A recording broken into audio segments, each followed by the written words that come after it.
All right, moving on. Our guest is a proud Army veteran, former intelligence agent, and head of the Pentagon's UAP program, the Advanced Aerospace Threat Identification Program, which everyone knows as ATIP.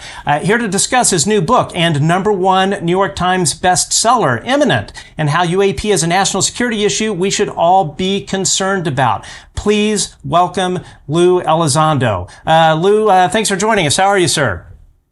Matt, it is my sincere privilege to be with you and your wonderful audience here today. Thank you very much. Been on the road quite a bit, but I really wanted to have an opportunity to engage your audience. You've got one heck of a reach, man. Everywhere I go, people are pulling my shoulder and asking me, tugging on my sleeve and saying, "Hey, do you know this Matt Ford guy?" I'm like, "Yeah, actually, I do." They're like, "Man, he's doing great stuff." So kudos to you. Thank you for continuing to doggedly pursue this topic. It is important. It is a national security issue, and it's also a constitutional issue. I think people look at this and say, well, some folks just say, I just want to know the truth, but it's more than that, right? It's you have elements within the government that are conducting extra constitutional activities outside the normal boundaries of our rules and laws, to protect information that, frankly, in some cases, they don't have the authority to do. And it's really this is more than just a, hey, I want to know. This is a constitutional issue now. This is raised to the point now where if they are doing this with this topic, then we have to start asking the hard questions. What else are they trying to hide? And we definitely are going to dig into that a little bit, but I want to give a shout out to your book. So you just released, which is your first book, Imminent, and it rocketed to #1 on the New York Times bestseller list, which I'd have to say is pretty darn good for your first book. Are you surprised? Are you in shock about the success of it? You know, Matt, a couple things. First of all, thank you very much. It is a little bit of a surreal experience, but that wasn't my motivation for writing the book. I wrote the book very specific reasons. One of them was to tell the American people the truth about my experiences, and more importantly, words are indelible. They're not like an interview you might do where they kind of gets lost in the Ethernet and the ones and the zeros, and people listen to it now, but it's gone tomorrow. Words are indelible, and furthermore, when it goes through the Pentagon for security review, that means I can now talk about it. Whereas before, I always had to kind of like hide behind an NDA a little bit and say, well, I really can't talk about that. Now I can, because the government has authorized me up at this point anyways to talk whatever's in the book I can talk about.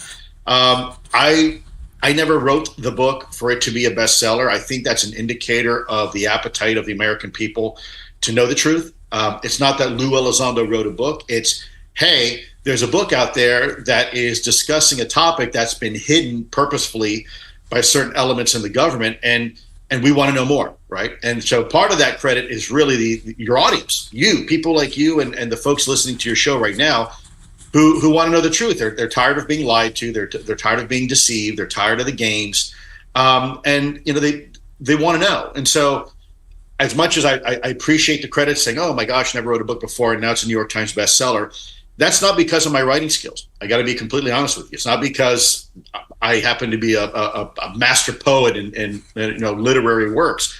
That's certainly not the case. I think it's because, frankly, your audience and others like your audience are just tired of being lied to and deceived, and they want to know the truth. And so, to some degree, really, that credit of being a New York Times bestseller isn't my credit to take. It's really credit to your audience, because they're tired of being told one thing and realizing the truth is something else.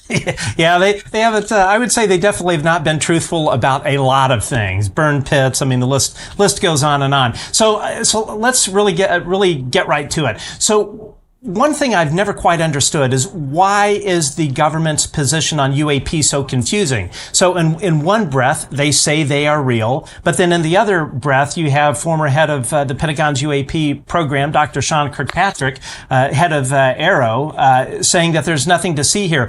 Why is the messaging so mixed?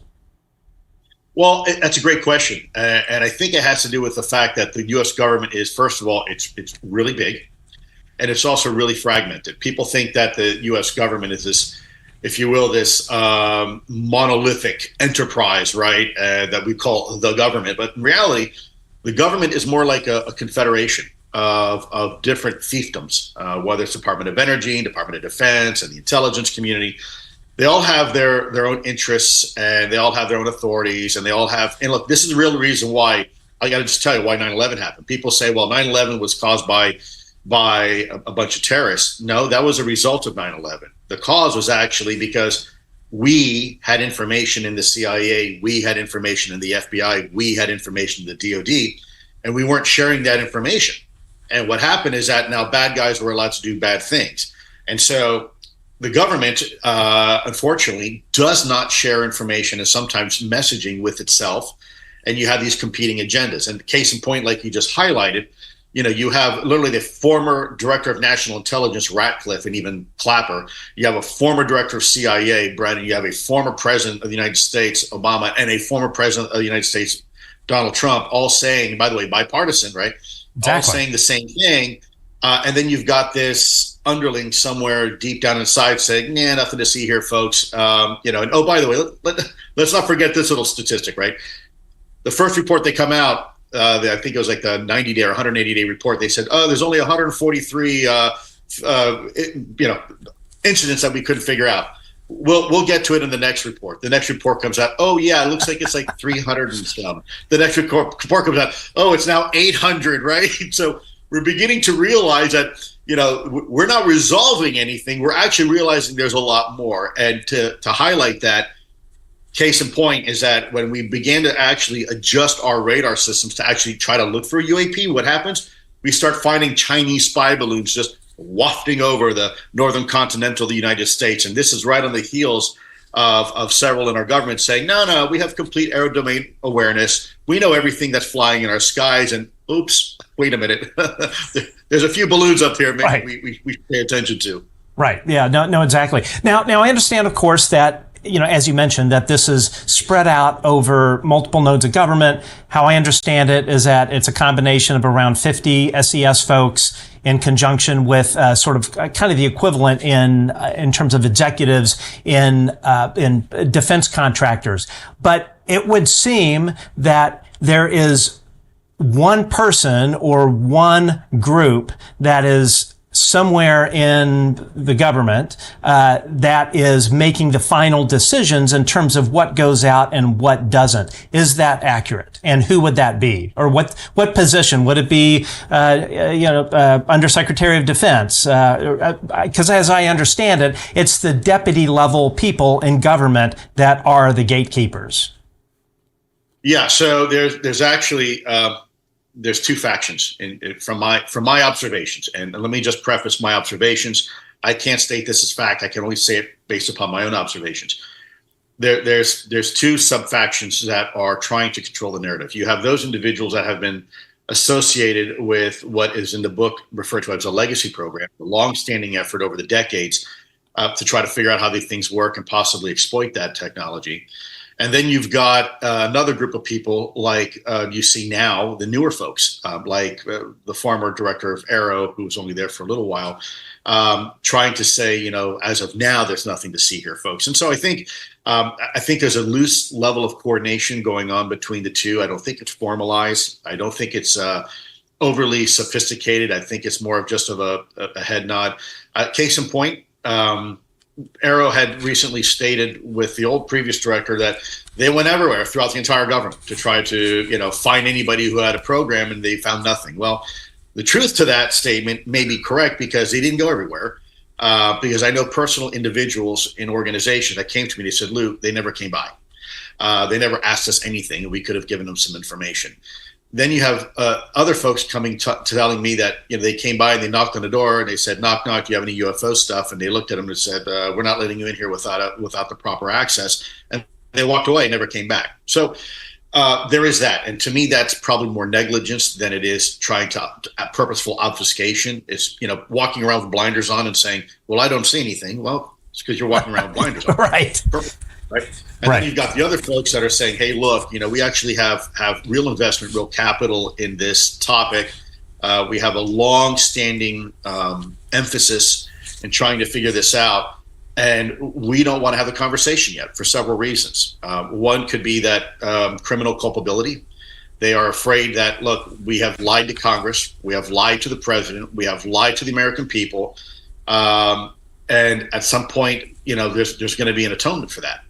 They're going to have to figure a way out of that, because you don't lie to Congress, you don't lie to the president, right? And so the American people, they realize they're going to have a firestorm to deal with. And then you've also got business issues you have to worry about. So let's say you have company A and company B, both are aerospace corporations in, let's say, the 1950s, and somebody in the government comes by and gives company A, slides them some material and say, I want you to analyze it for me. 10 years later, company A becomes a multi-billion-dollar company. Company B, that didn't get a chance to look at that material or do any type of exploitation to it, winds up going bankrupt. And 200 jobs are lost, and investors lose their investment in the company.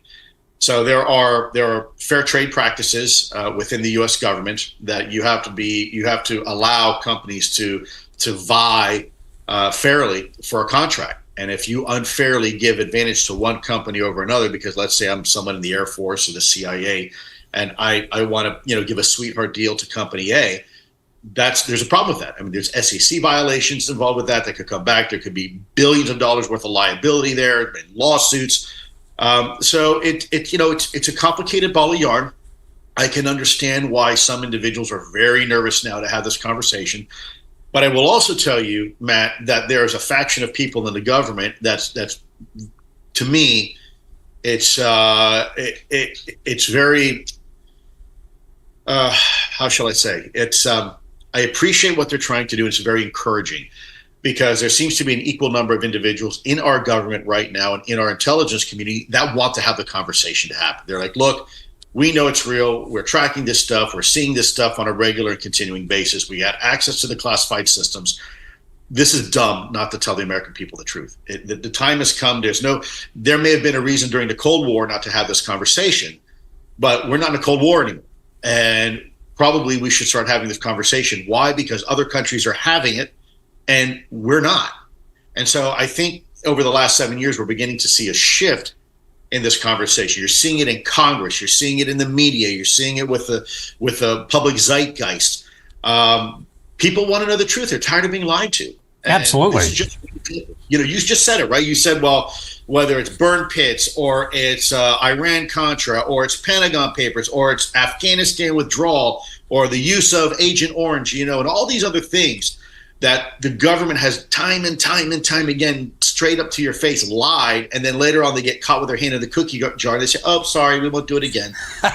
Yeah, it's a feature, not a bug, I would say. But I guess my real question is, organizationally, is there one person where the buck stops in terms of deciding whether to tell the president? Is it the National Security Advisor, or is it looser than that? The Joint Chiefs of Staff? I can tell you what you're saying is accurate, but I don't think they're the decision maker. I think, for example, the National Security Council will make a decision if they want to, bother the president with something. And so that's part of the problem, because, we shouldn't presume or assume anything. And from my perspective, the president should know everything.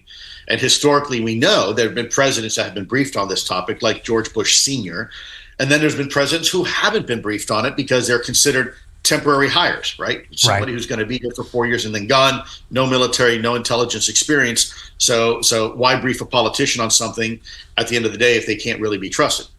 And I think there lies the problem, right? Because no one, I don't care who you are, has the authority to make that decision. At the end of the day, there are people in Congress who have an oversight responsibility, and they have to be briefed. It doesn't matter what you think. They have to be briefed. And the same thing from an accountability perspective, and same thing with the President of the United States. If someone is making a decision to not brief the President of the United States, right, the senior executive in our nation, the top of one branch of three branches of our government, someone below in the bureaucracy is saying, no, we're not going to brief them, that's a problem, right? This goes back to the extra constitutional activities I mentioned earlier on when we first started this conversation. Someone is making a decision to break the law simply because they believe they have a better understanding of what the American people should and should not know. And that is what drives me every single day to do what I do. I mean, it truly is a threat to our democracy in every way, shape, and form that you can imagine. Let's dig a little bit more into the specifics of what you said in the book in terms of UAP. You mentioned that UAP seemed to be conducting surveillance of our military capabilities, and note the long history of these craft tampering with our land-based strategic nuclear weapons. How can this not be considered a threat? I mean, full stop threat. I mean, it seems to be preparation of battlefield. Yeah, Matt, great question. Let me see if I can hone in a little bit on that. And some of it may seem a little redundant because I've said it before to other people, but in case you have any new listeners, I think it's a really good point. So first of all, there's a difference between a national security threat and a national security issue. Right now, in my book, I make sure to make the difference, to differentiate between the two. And I highlight that this is a national security issue, but we're not quite sure if it's a national security threat. So what do I mean by that? And I know people saying, well, you're parsing words, but I'm not really. So how do we know if something is a national security threat? It's very simple. It's a two-part calculus. It's capabilities versus intent. We've seen some of the capabilities of these UAP, and yes, they can fly unimpeded over controlled U.S. airspace and over sensitive military installations and possibly interfere with our nuclear equities. So those are some pretty incredible capabilities.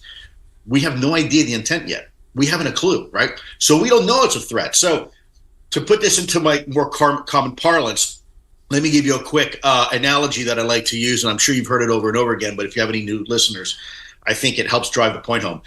Matt, I know you live in a beautiful area, a part of the country, and very, very safe. But let me ask you, do you and your partner, do you lock the front door at night before you go to bed? Oh, absolutely. Right. And not that we expect anything bad to happen, but most people would agree. It is LA. Right. Yeah. Well, where I live too, I lock the front door, and some folks may go the step further to go ahead and secure their windows at night and even maybe turn on the alarm right before you go to bed. Let's say one morning you wake up to have a nice hot cup of coffee or tea, and as you come downstairs, all of a sudden you see size 12 muddy boot prints on your living room carpet. Now, no one's been hurt, nothing's out of place, nothing's been taken, but despite you the night before locking the front doors and securing the windows and turning on the alarm, there are now muddy boot prints on your carpet floor that weren't there the night before. My question to you is it a threat? Well, my response would be, it could be if it wanted to be, so we probably should figure out how it's getting there, right? And this is kind of the same analogy from a national security perspective. We can see what these things can do, but we have no idea yet the intent. And so therefore, ergo, it is a national security issue. We don't know a threat yet, but it is certainly an issue because we haven't been able to figure that out yet. Yeah, if I wake up one day to size 12 footprints on my kitchen floor, I'll know that our friends from JSOC decided to come over and leave a calling card for me. So back to the nuclear issue. We talked about our land-based strategic nuclear deterrent being tampered with, Minuteman 1, 2, 3, and then previous to that. Have you come across information that our submarine nuclear ICBMs have been tampered with, Trident II platform or anything prior? No, but let me share a story with you that I can say. There has been some historical reporting that there's been interest by UAP in some of our nuclear equities, underwater nuclear equities. I'll be very careful what I say and how I say it. I was speaking to a submarine commander some time ago, and now our submarines are huge. Think of the Empire State Building sideways and underwater. These are massive, massive boats. All you see when people see a submarine, they just see the conning tower, the sail sticking out of the water. These things are massive. In some cases, these can be 500, 600 feet in size. Enormous, enormous boats underwater. And I was talking to one of these commanders, and I asked the commander, I said, what strange things do you see? And he says, look, I got to tell you, we see things that are sometimes doing 400, even maybe 500 knots underwater, and they're bigger than our submarine. Now think about that for a minute. They're bigger than our submarine. And so when I asked them, and I mean, it's just an honest question because what do you do? So I asked him, well, when that happens, what's your reaction? What do you do? And man, dead serious without skipping a beat. It's kind of funny now looking back, but it's not. He said, Lou, we go around. Wow. I get it. Yeah, Yeah. I would too. Right. Sure.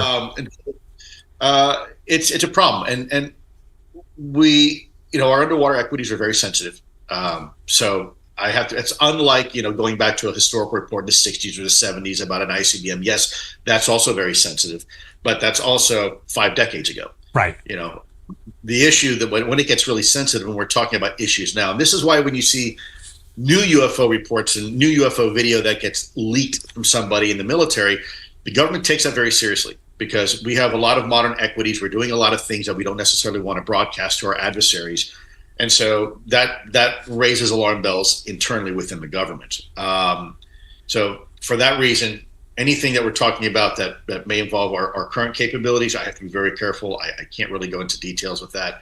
But you're right. We have seen empirical evidence that suggests these things can interfere with and take offline some of our nuclear capabilities. An entire flight, in some case, a flight is kind of like think of a string of Christmas tree lights, where each Christmas tree light is an ICBM silo, and they're all connected to a main hub.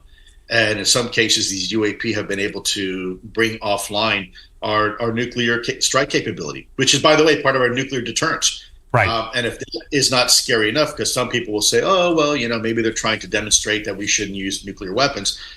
In Russia, it's the opposite. In Russia, they actually demonstrate an ability to turn them on, right? So that's even more concerning. And I think it highlights that, there is a national security issue. There is a vulnerability. Now, maybe it's a good vulnerability. I don't know. Maybe philosophically or morally, that's a good thing. But I think from a defense perspective, we've got to figure these things out. We have an obligation to try to figure it out. Are you aware if there are any recent cases of the Minuteman III being tampered with by UAP? I wouldn't be able to discuss that, unfortunately. It took a year just to be able to discuss what I can discuss now in the Got book. it. And even then, they redacted it. So I'm going to do a polite pass on that. The one thing I've always emphasized, Matt, as you know, and others, I will not violate my security oath. I never have. I never will. And if I'm forced to make a decision, if I'm ever forced to make a decision between national security and disclosure, I will always choose national security. I am a patriot. I do believe I love my country. I love my government. I love the citizens. Fortunately, I haven't had to make that decision yet, but I do walk a fine line because I have an active security clearance, because I still from time to time may consult with the U.S. government. I don't want to jeopardize that. And more importantly, I also don't believe in, like some folks have compared me to folks like Snowden. I'm not a Snowden. I've never leaked information. I will never leak information. There's a right way and a wrong way to do things, and I prefer to do them the right way. It might be a little bit more effort, might take a little more time, but in the end, I think it's more productive. I don't believe in just taking the truth that I may know that may be super classified and giving it to the Russians or giving it to the newspaper or anything like that. I don't think that's constructive, and I don't think we have to do that. I think we can continue doing it the way we're doing now, trying to get permission, chipping away little by little, getting the government to acquiesce. And look, they've acquiesced a lot. In the last 7 years, they've released videos, and then they released more videos, and now they have an error organization. They're reporting to Congress. They have unclassified reports to the American people. They may not be doing as much as we'd like to see right now, but the machine is starting to move. The gears and the cogs are beginning to turn. The cobwebs are now coming off the gears. And we're now finally having the conversation that we've been needing to have for the last 70 years. So again, I know a long-winded way to talk about, you asked me about any new nuclear weapons being brought offline, but it's important for me to communicate to your audience. If I'm vague on something, it's not because I'm trying to be vague or mysterious. It's simply that there are some lines in the sand that I have to be cognizant of in order to make sure that I don't do anything that compromises national security or inadvertently tips our hand to an adversary gaining some sort of insight. Totally understand. Now, in a recent interview on Theories of Everything with Kurt Jaimungal, I'm a huge fan of that show, Kurt asked, does the government believe that they have been around, them being NHI, for longer than centuries? And your reply was, quote, the government has already said it officially what they are, where they're from, and their intentions, that has not come out yet, was what you said. That tells me that the government knows precisely what they are and precisely where they are from. Can you elaborate on that? It's possible, but in complete honesty, I can't verify that's true. I was not privy to that. If there was ever a conversation that occurred at those levels, I was not privy to those conversations. Now, that doesn't mean just because I wasn't privy to that, that's not the case. You could be absolutely correct, but I'm only conveying to you from my perspective, I was never privy to that. There's been a lot of supposition and innuendos and speculation of what some people might know. But I was never told definitively that, yes, these things are from X, Y, Z, and this is what they want, and this is how long they've been here, and this is their interaction with us. I have not been privy to that conversation. That doesn't mean that it never took place. It just simply means that I was never in the room when that happened. So for instance, if you're not, are you or are you not aware of, for instance, let's say like how many different species or factions are already here? No, I'm aware of conversations that people have said that someone knows something, but no. And keep in mind, my time when I was at HIP was really more than nuts and bolts. I was focusing on some sort of advanced technology that was flying unimpeded into our controlled U.S. airspace over our sensitive military installations, that was being witnessed by trained observers, in some case Top Gun pilots, that was being recorded on dun camera footage, on FLIR pod footage, that was being backed up by radar data. That was my focus. I think it's important. Let me emphasize here. I went to school to be a scientist. I studied microbiology and immunology and parasitology, not parapsychology, but the study of parasites. So I've always been a disciple of the scientific principles and the scientific methods, always. And then later on, when I became a special agent in counterintelligence and conducting investigations, I've always considered myself just a facts man kind of guy, meaning data-oriented, data-focused, let the data speak for itself. And so it was the same thing kind of in ATIP. I really wasn't interested in anything of historical, maybe stories and things like that. My focus, because if you go to a general, you say, hey, general, here's a report from 1965. They kind of go, yeah, but brother, it's 2016. Why are you showing me this? I need to know now what's going on. So that was our focus. We were, at least mine, I was looking at the here and now. These things that were coming in and being experienced by our pilots, in some cases being a air flight safety issue, coming so close that they would actually split a combat formation right down the middle. Ship captains that were desperate for some sort of answer because, in the words of one of them, that these things are all over the ship. They can't keep people below deck forever, right? Trying to keep them from seeing these things. Sure. To the point where it's like the worst kept secret in the government. And so my focus was really trying to find an immediate solution to the here and now.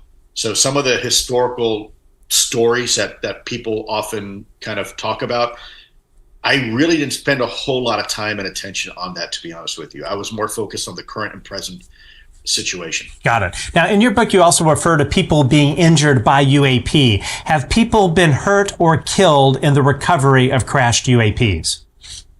Yes. We know that. There's already several individuals right now that are on full medical disability from the U.S. government in writing because of a involvement with a UAP incident. It's not that I got to be careful because the HIPAA patient confidentiality is not really my story to tell. Some of these people have already come out publicly. I have seen the paperwork. They are absolutely correct. It is true. It is valid. Then we had doctors that were working with us that were looking at military personnel and intelligence officials who were also who had claimed to come up close and personal to a UAP and sustained injury, either superficially or even internally. What appears to be perhaps some sort of directed energy type technology. Now, let me preface: I am not a medical doctor. And so I am certainly not qualified to tell you the specific morphologies of some of these injuries and ascertain, exactly the frequency and what happened. But what I can tell you definitively is that the U.S. government has been looking into this topic and takes that very, very seriously. But in terms of men and women in uniform or working for any three-letter agency, working for a government as part of a we'll just say program or whatever regarding UAP, have any of those members been killed in the line of duty with that? Well, let me be careful here. There are individuals. You know what? I'm I'm going to do a polite pass on that. Totally understand. Somebody that's far more qualified. I don't want to overstep my bounds. So I'm going to do a polite pass on that. Understood. What is the level of technological sophistication in terms of UAP? Do we still lack understanding of key features, and to what extent have we been able to reproduce that functionality with things that we may have? Yeah, I've been given a clear line of sand. I cannot discuss that. What type of technology you may be able to glean or exploit, if at all, I would not be able to confirm or deny that. I for obvious reasons. So unfortunately, I'm going to have to polite pass that as well. Forgive me. I know it's probably frustrating to you. No, not at all. But I cannot have that conversation. Yeah, no, of course. And you know, obviously I have to ask these questions, and I completely understand if it's a pass. Some of these I'm certain you're not going to be able to ask, but I want to ask them. Was OSAP or ATIP involved in crash retrieval or reverse engineering SAPs or CAPs in any way, shape, or form, or the legacy program? I am not going to go into anything regarding crash retrievals other than what's in my book. I've been given clearance to talk about that. I cannot speculate one way or the other or confirm or deny when it comes to crash retrievals and exploitation. Again, this kind of goes back to the question you just asked me before. Sure. Please forgive me, but there's a very specific reason why I cannot discuss that, and maybe at some point in the future I'll be able to, but right now I cannot. Have you, in terms of your work in the line of in your government work, have you ever witnessed or touched a craft or been inside a craft during your time at OSAP or ATIP? I have touched material, exotic material. Let's say very specifically, exotic material that at the time we had it could not be replicated, and was analyzed by some very renowned institutions. And they came up with the conclusion that this is material.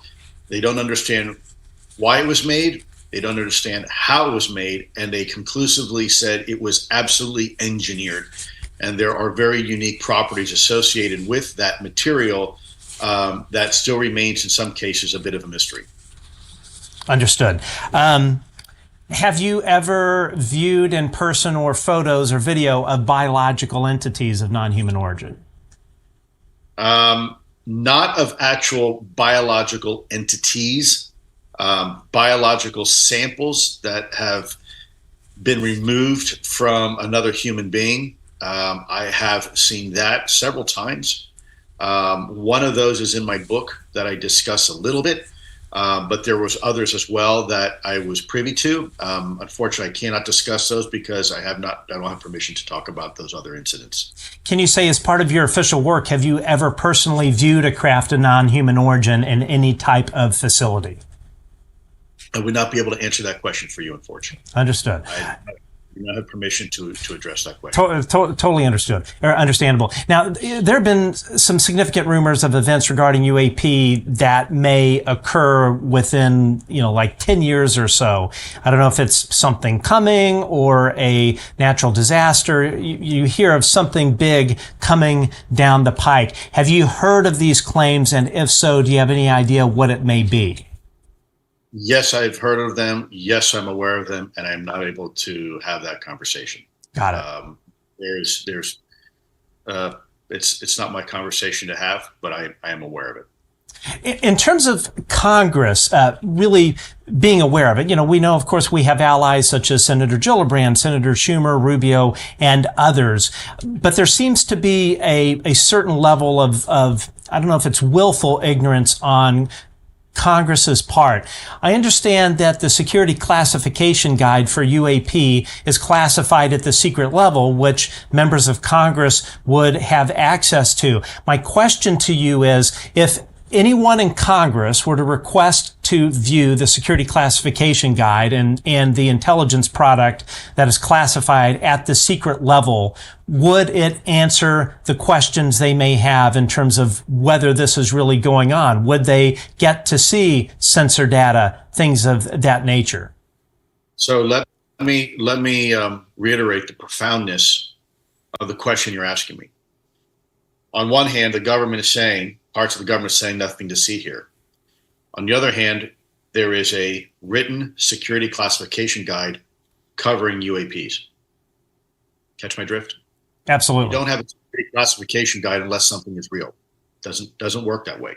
You only have a security class guide if something is real, right? You don't classify fake stuff, imaginary stuff. You only make a classification determination if you have a real program and you have real technology and real things you're trying to protect. So think about that. Should Congress have access to a security class guide? Absolutely. Does one exist? They've already said it does. So, therein lies one of the obvious questions. Why hasn't anybody said, hey, wait a minute, you're saying there's nothing to see here and you have a class guide on UAP? What? I mean, what are you talking about? But in terms of a member of Congress, if they were to tell their chief of staff, you know what, I want to see this class guide. Because you have need to know. So, right. So not just because you have a secret clearance doesn't mean you have access to everything secret. Right? Okay. There's this requirement what they call need to know. Now, if it's in your job jar, let's say you're part of an oversight committee for, let's say, federal aviation and safety, or maybe you're part of a committee for the defense oversight, or you are part of a committee for the armed services committee or the permanent select committee on intelligence, then yeah, you should have you need to know, and you should be able to see that class guide for yourself and read it yourself. I think that's a great suggestion. I think right now we should ask Congress, hey, if you are in a need to know, why don't you take a look at that class guide, review it, see what you think. So it definitely would be beneficial to anyone that would look at it in terms of in the legislative branch. Absolutely. Cool. Heck yeah. And by the way, there's stuff in there that says it's unclassified, or whatever the sections are, that should be made public to the American people. Say, these are the things we can't talk about, right?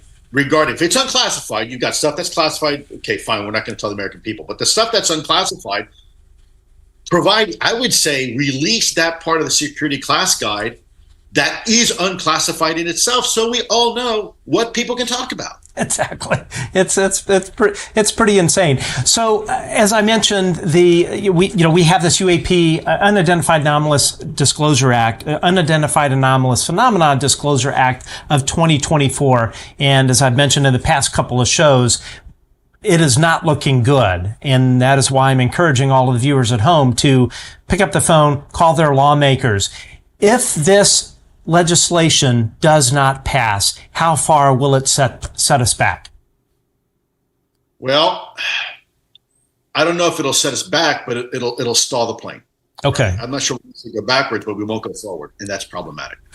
I think forward momentum is critical, especially now. We've got a lot of things aligning to, I think, really help this conversation and finally get the disclosure that people are looking for. I understand that there is some contention within some of the language. I do not believe throwing the baby out with the bathwater. If there's a part in that legislation that rubs somebody the wrong way, then fine, address it. But don't kill the entire legislation, which is fantastic. We need this legislation. This is how people are going to come out and be protected and have the conversation. If there's a piece of the legislation, a sentence or two you don't like or a word, fine. But you're going to kill the entire thing and all this work that went behind it to finally get disclosure just because a piece you don't like? Yeah. That's like saying, you know what, I'm going to throw my car away because I happen not to like the antenna color of the antenna that's on the car. So you know what, I'm just going to take the whole car to the junkyard. They replace the antenna. I mean, okay, fine. But it doesn't make sense. Yeah, 100%. I'm in agreement with that. It's to throw the baby out with the bathwater is just it just defies logic. What it says to me is that that's not the real reason, and in particular, I'm speaking about the eminent domain language. That's not the real reason these folks are opposing it. I think it's probably a red herring. But I would definitely support removing it as part of reconciliation, if that is the one thing that's holding it back. I understand why it needs to be there. It is, right? Because if that's removed and there's still resistance, then you know. Then you totally know. Okay, now you're on the board of directors for the UAP Disclosure Fund. How do you see the foundation's role in terms of moving the ball forward with disclosure?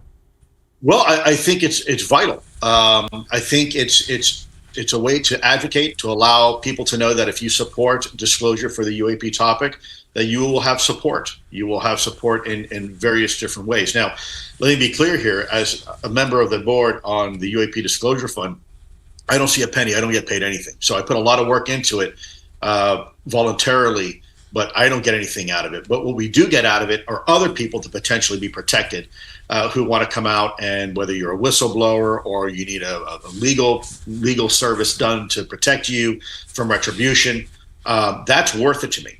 That's worth it, because there are people out there that saw what happened to Dave Grush. They saw what what the Pentagon tried to do to me, and they're scared. They're scared. They do not want to come forward because they are afraid of what happened to us and will probably happen to them, and that there'll be some sort of knee-jerk reaction by someone in the government to try to discredit them, try to put out BS stories, or try to leak their medical records like they did with poor Dave Grush. And it's nasty business. And these guys have families, these gals have families, they're paying their mortgage. They don't want that type of attention, And so if you want them to come out and have the conversation with Congress and the American people, you got to protect them. Yeah. And so that's why UAP DF, the program that we're part of, is so important. The Disclosure Fund is exactly that, a fund to support disclosure. Doesn't support Lou Elizondo. I don't get to see any of it. In fact, I'm prohibited from even receiving services from it. So the very services that we're out there trying to help and promote for other people, I don't get to use because it's a conflict of interest. So this is purely a voluntary function that I'm doing. I think it's important enough where I'm willing to invest my time and my attention, even though I don't have very much time left going on anymore. It's important to me. Because ultimately, this is how we're going to reach that critical mass of individuals, and then Congress can finally do what they need to do. And I think one of the things, talking about retaliation, just the fact that, and I hope members of Congress are watching this, that there is a clear history of the inspector generals, at least on the DOD side, leaking information to the public regarding ongoing cases. So the organization that is supposed to be protecting our men and women in uniform, in the background, on the sly, they are leaking information regarding those individuals' cases, which has to break multiple federal statutes. I had nearly a 3-hour conversation with one of the senior guys at DODIG, and they promised me and assured me that this conversation we're having is completely privileged and private. It's just between us. We want to get to the facts, and it'll never see the light of day, because there's a lot of private information in there, and organizations and stuff that you've done and stuff like that, as far as your background and units and whatnot. So I had that conversation with an attorney there, by the way, present. And what happened a little more than a year or two later, they actually provided the entire conversation transcript out into the open. Now, actually, for me, I was happy about that, because people could actually see I did talk to the DODIG, and everything I've been telling people has been completely above board, and it's exactly as I've been communicating it. But that also, to your point, sends a very clear signal to anybody else who wants to be a whistleblower and that wants to have a private or privileged communication. Guess what? It ain't going to be private, and it ain't going to be privileged. Now, had I have done that while I was in DOD, and I had someone sign paperwork and said, this is Privacy Act of 1974 information, it won't be shared publicly, blah, blah, blah, and I broke that, the DODIG would be all over my ass, and I would be in trouble. And yet the DODIG itself is guilty of the very same thing that they're responsible for enforcing to the Secretary of Defense. So it is beyond, at this point, I think, anybody's doubt that there is a clear agenda here to tell people, don't report this stuff. Yeah. And if you don't report it, then we don't have to worry about it, right? Nothing to see here, folks. Yeah, that sounds about right. They're doing the same thing with Havana syndrome as well. It's it absolutely enrages me that the people that have given everything put country before self and made these sacrifices. The Department of Defense, the intelligence community continues to throw them under the bus. There's nothing more un-American than that. That's because they believe at this point that the American public are sheeple. And that, we will just continue to toe the line and all the way to the slaughter. And we don't really care about, sticking up for our rights and that our individual rights and freedoms don't really matter, and these people in government forget that this is a government for the people and by the people. These people in government forget that they are servants of the people, not the other way around. And I got to tell you, that's a dangerous mindset to have. When you start making decisions on behalf of the American people, that's not in the public's best interest, and you are doing things unilaterally, making decisions unilaterally. Hey, you know what? Those are dangerous times. Absolutely. Now we only have. Oh, sorry to cut you off. Yeah, so we only have you till the top of the hour, so I want to get to some audience questions. I've spoken on this program before about how, at least in terms of materials, everything related to UAP is classified within the Department of Energy under the 1954 Atomic Energy Act, and I believe it's classified as special nuclear material. Bill H. asks, how is the government able to hide UFO information under the nuclear energy controls in the Department of Energy? It seems like that is a misuse of that classification authority. Well, technically, anything that reaches a certain level of radiation emanations is protected by that and now follows under the authority of the Department of Energy. Those rules were created early on during the atomic age, and when we started transitioning from the atomic to the nuclear age, they were designed in order to protect certain trade secrets from getting in the hands of adversaries. The problem is it's been interpreted in a way now to also potentially obfuscate the UAP topic and hide information under there. Look, I've never said this publicly. There's a guy who I know he's dead. He was a very senior person. He was a special agent in the Department of Energy. He reached out to me early on. I was talking to him before he died. Wonderful wife. I won't say where they live because I don't want to, put a target on his family. But he was also in the IG and the Inspector General, and he was ready to go full open kimono. He told me, he's like, man, I want to come out. I want to tell everybody what I know. They have ruined my career. And this is a guy that if you look up who he is, you will know exactly who he is. And he died during COVID, of apparently COVID. And this is a guy who was actually healthy. His wife was a medical doctor, right? So go figure that. He was healthy, and the next day he was dead in his chair. Found him dead at his home. So, and it is true. Hopefully, I've been correct when I've been stating this. If you violate anything of the Atomic Energy Act, we'll just say, let's say you decide to leak the design for a nuclear warhead, that would fall under the same fate as the Rosenbergs in terms of being the U.S. Espionage Act of 1903 as well, and there's several other ones too. I think people would be shocked to know that people say, well, our government wouldn't use lethal force to protect a secret. Really? Go to Area 51 sometime and go up to the fence and see what that sign says. It says lethal force is authorized in order to keep you off the property because of national security interests. So, that's in black and white. I mean, anybody can see that. Use of lethal force authorized. Yeah, absolutely. Okay, Scott Powers, question, page 45 on Eminent. What happened to the deceased bodies of non-human origin?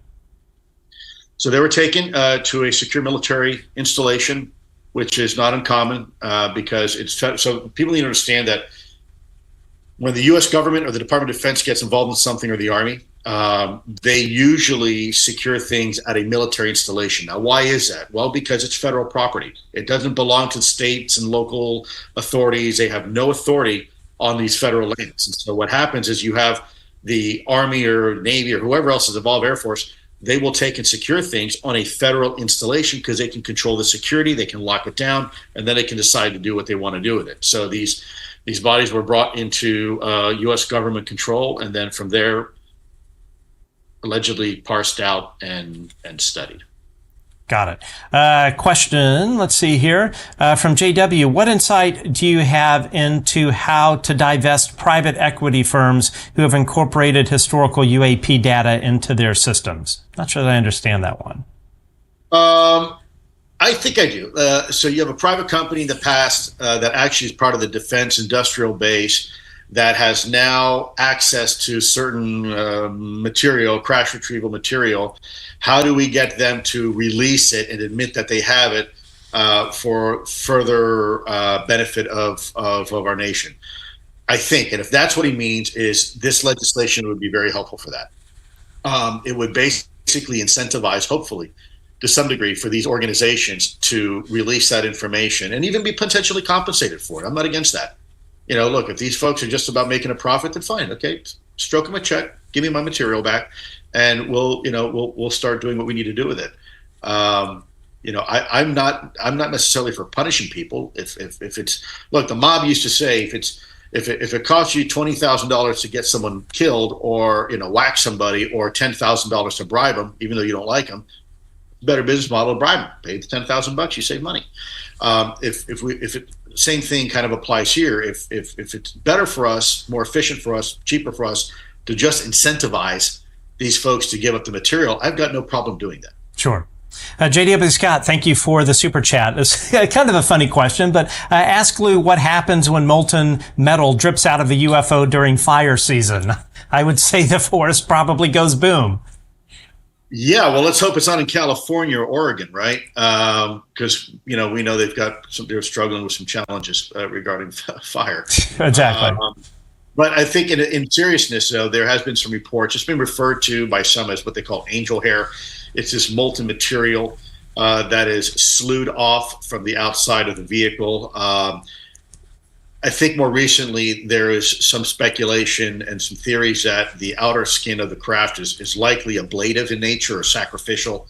And there is, when it is energized, so to speak, from a particular energy source within, the material on the outside is sacrificial. Kind of like, think of boat bottom paint.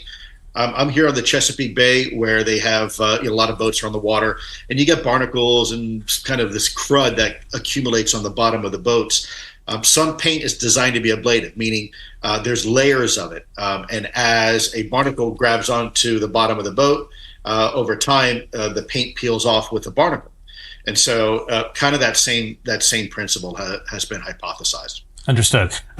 Philippe Oliveira asks, Lou, it's been about 2 years at least now that whistleblowers are talking to Congress, and we don't know anything about a congressional investigation. Any thoughts on that?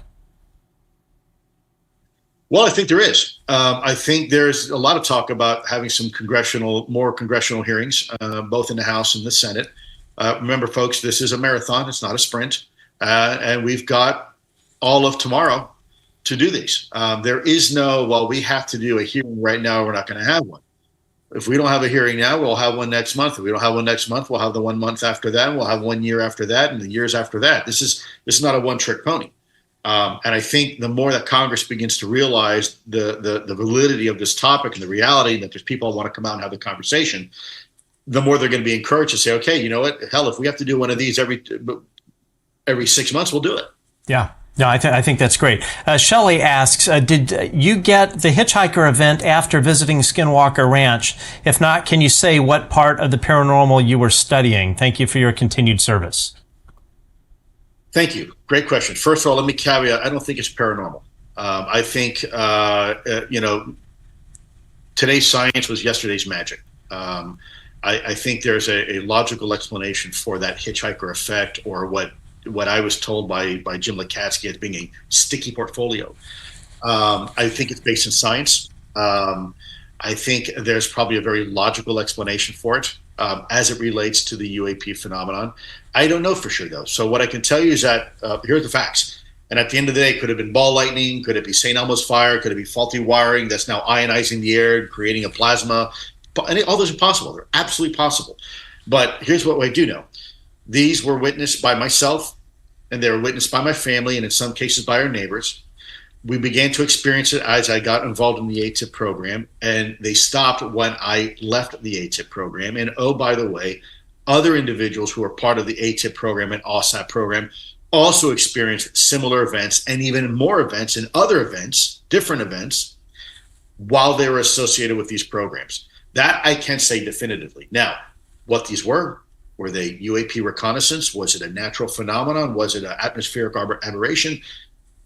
It is possible. I cannot say definitively because I simply don't know. What I do know, the facts being that they were witnessed by many people, And if it was just me, I never would have said anything, but it was witnessed by my wife, witnessed by the kids, like I said, a couple of neighbors, and other people in the program were also experiencing very similar encounters.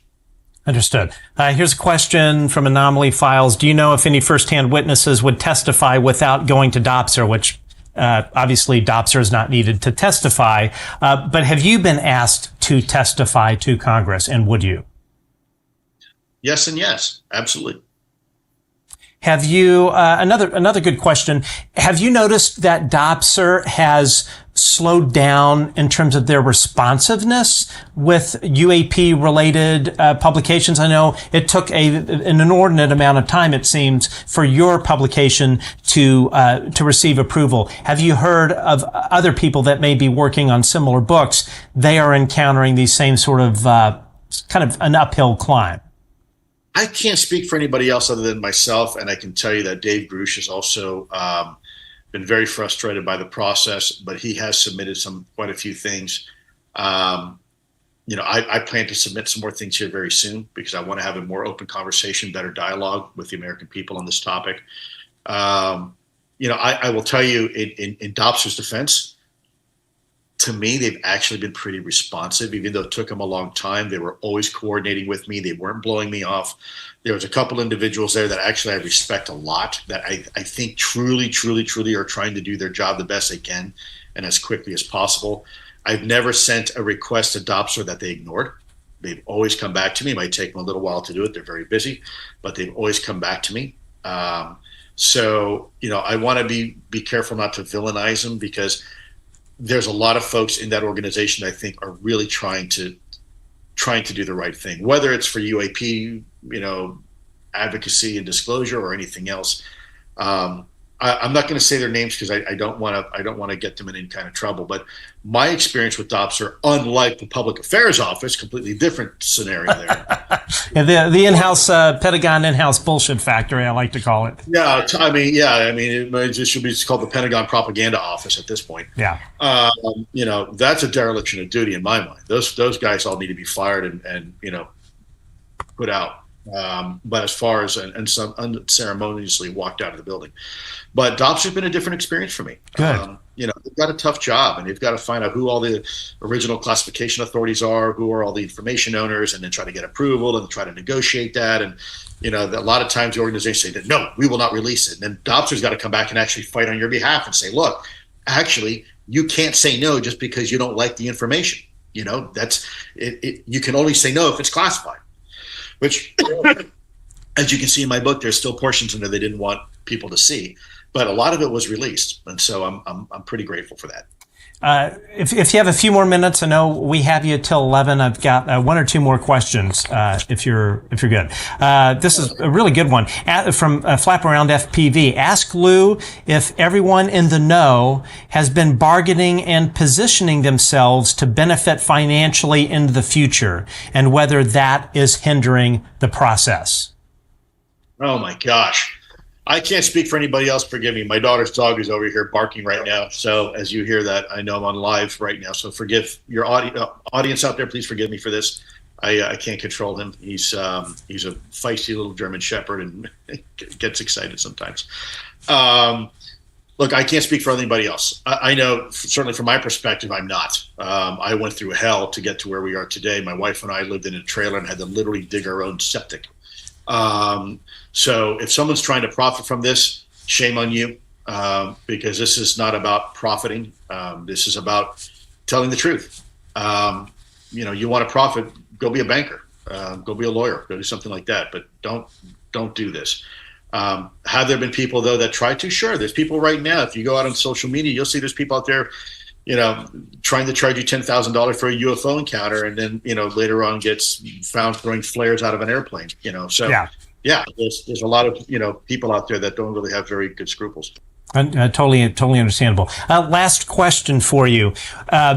So I've been aware of specific things that have happened to people such as yourself and David, which is just absolutely enraging. Intimidation, physical intimidation, etc., harassment.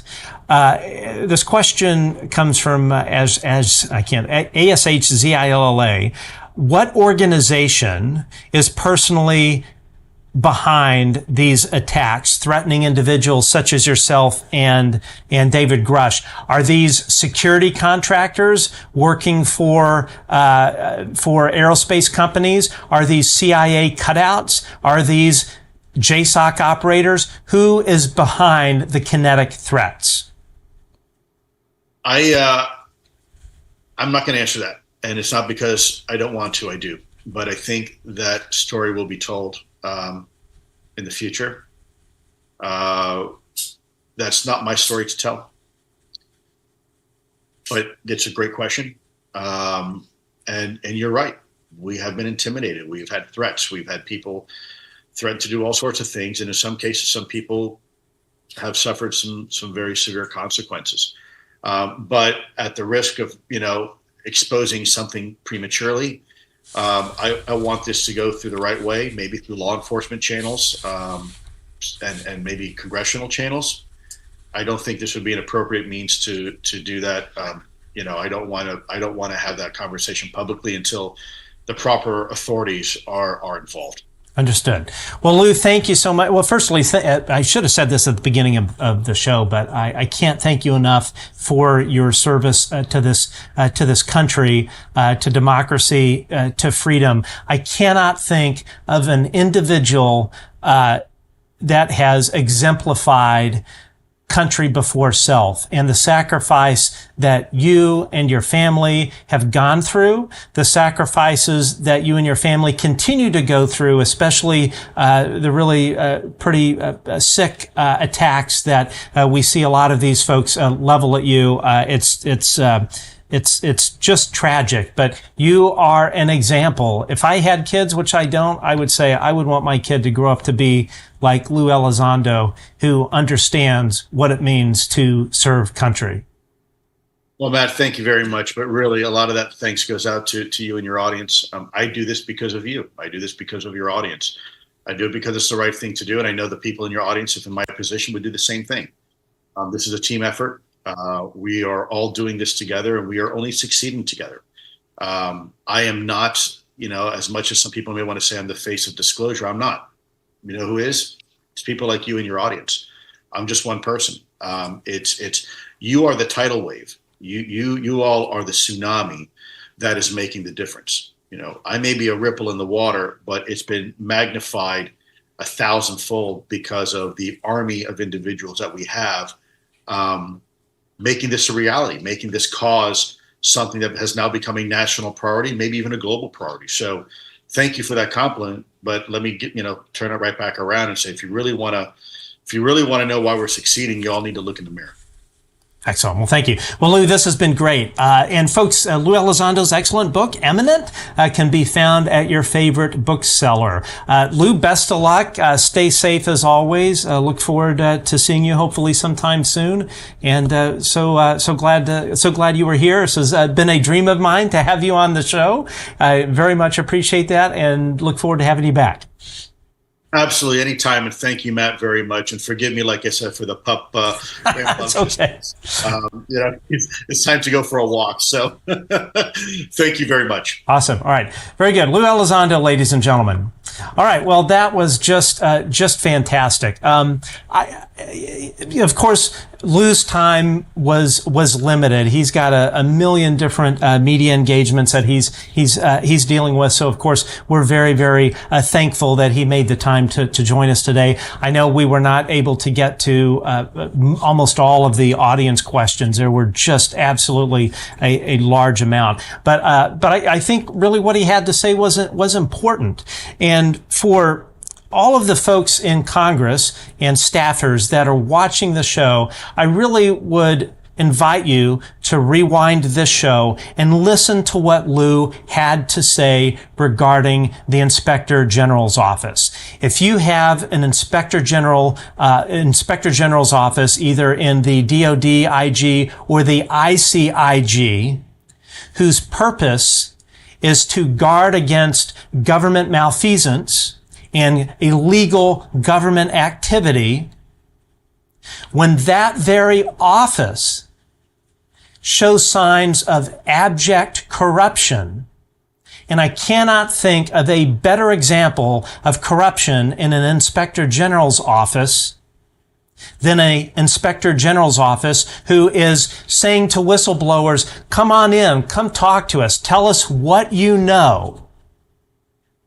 But then in the same breath, this same inspector general's office, inspector general of the Department of Defense, inspector general of the intelligence community, turns around and leaks confidential information, protected whistleblower information under PPD 19, Presidential Protected Disclosure.